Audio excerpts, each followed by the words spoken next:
one knee I recommend. And if you trust if you trust the surgeon, you probably will base it on his experience and his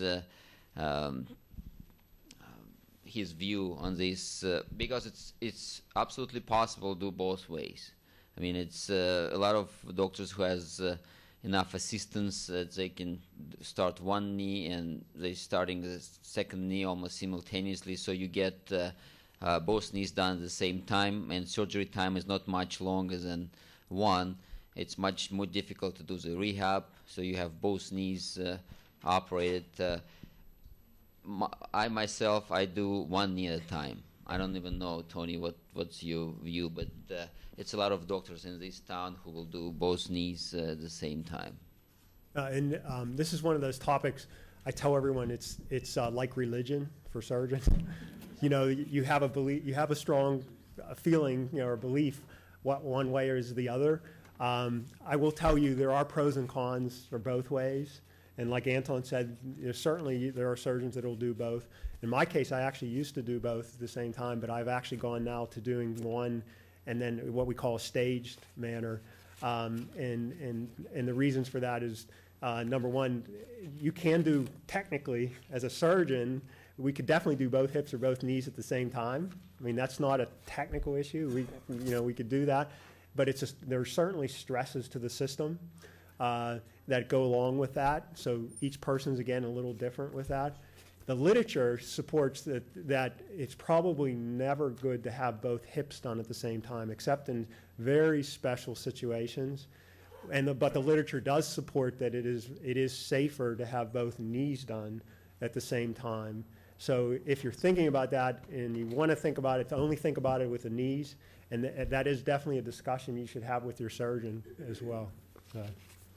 Tony, can I make a, so I am an internist, so I can give you a little, So here's our perspective. And, you want to have the surgery done at the right time. And, I tell patients there are three criteria. Number one is that you have the disease process. Number two is that your general health is, allows you to have the surgery. But actually, number 1 through 10 is you do want to have the surgery. Patients who don't want to have the surgery, they do need to come. And, some patients say to me, gee, I go to see the orthopedist and, they tell me that you need to decide. You all do need to decide about that. I'll tell you, the rheumatologic literature and orthopedic literature shows, by the time you have it, there's kind of an argument to say you should have had it done yesterday. That's one thing. But here's what that really means. The studies show you want to do it at the right time. Osteoarthritis of the knee does have a significant tendency to progress. And one problem, about with both knees, I was just thinking, no, we don't recommend it too often to have both done. But if they're both bad, you're going to have them both done. And if you're medically stable, it does get into that point because there's a recovery time, and no, we don't do it too often. But something that is very true, if you have osteoarthritis of the knees especially, one knee may be more affected than the other. And I think from a timing point of view, certainly all of us have seen that if you postpone it, then you end up having to have both of them done because you put so much mechanical stress on the other knee, it wears it out. And I am amazed actually how some people who can have moderate osteoarthritis in the other knee, that stabilizes once they've had the total knee replacement done. Right. So, and I mean, it really is true that way. And so, there's not a whole lot of dissension among all of us. No, you don't. I mean, it's a big operation to have two knees done at once. I mean, we've all seen it. One of the things in my evolution of the thinking, we had so many patients come back that have basically bone on bone in both knees, and one definitely hurts worse than the other one, and they have the one done. And again, this is one of those indirect effects, which is a good effect.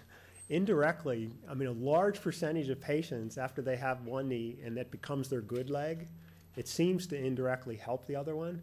And they go surprisingly amount of time before that is true, coming back and needing their other side. So, and then there's a small percentage of patients that do so well so quickly, they come back in their first post-op visit and say, I want the other side done, the soonest point possible. But I would say by far there's more patients that come back and say, having my one good leg seems to help the other one. This is a question both for Anton and Terry. The question was, we talked about two different types of injections, the anti-inflammatory / cortisone type injections, and now there's these lubrication injections. How do you decide which ones to use and why? All right, Anton. You got it. No. I'm a surgeon. Yeah, it's quite easy for me.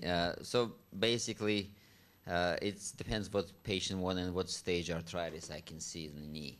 Put it in simple terms, if it's very advanced, I don't see much cartilage left, and patient doesn't want to have a surgery, I would say cortisone is a good way to go. And sometimes if we can see amazing effect, it would work for 3 months, for 6 months, for 9 months, and usually what's happening, the effect of cortisone get less and less and less, and eventually we get to the point that surgery has to be done. But you would be amazed, some patients coming to the office for years, getting these injections, and it works. And it's not a big percent, but it's possible. It's why we're still optimistic about it. And on the other side, all these lubricants we have, Synvis, Hyalgan. I prefer to use it in knees which are more preserved. So basically, when there is something to preserve and we think the lubrication will improve the function, so we go through, instead of a 1 injection, it's a course of 3 injections every week. And yes, it's just patient selections. I think more preserved knee can get this kind of injection. What do you think? Right. If you look, let's look at them. There are definitely people, intra-articular steroids they are effective, not in everybody, but in individuals, especially if there's more fluid in there. So you remember that fluid's made by the joint lining. It tends to be a reflection, if you have more fluid, that there's more irritation. So what the steroids do, just thinking again about my grandmother and the gelatin, but what the steroids do is that they go in and stop inflammation, and the joint fluid that's made is probably better and better nourishes the cartilage that's there. And one thing that we tell individuals that they must rest their joint after the shot. Just take it easy. The most common reason why joint injections don't work is people just go, and they feel a little bit better, and then they just go overdo it. You have to rest.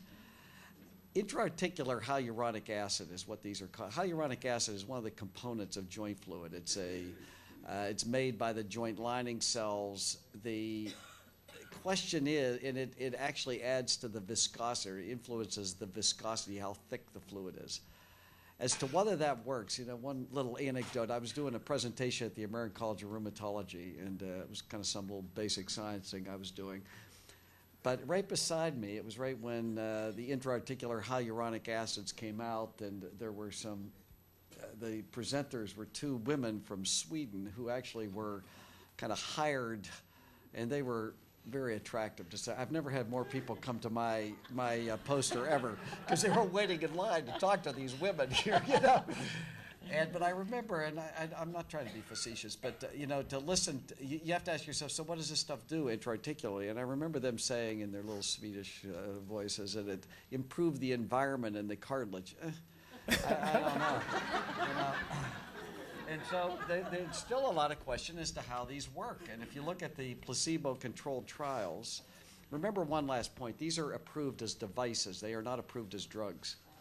And the reason they're approved as devices because you can get it much more easily through the FDA. They're really benign, actually, in terms of the injections. There can be a little reaction to them, but not mostly.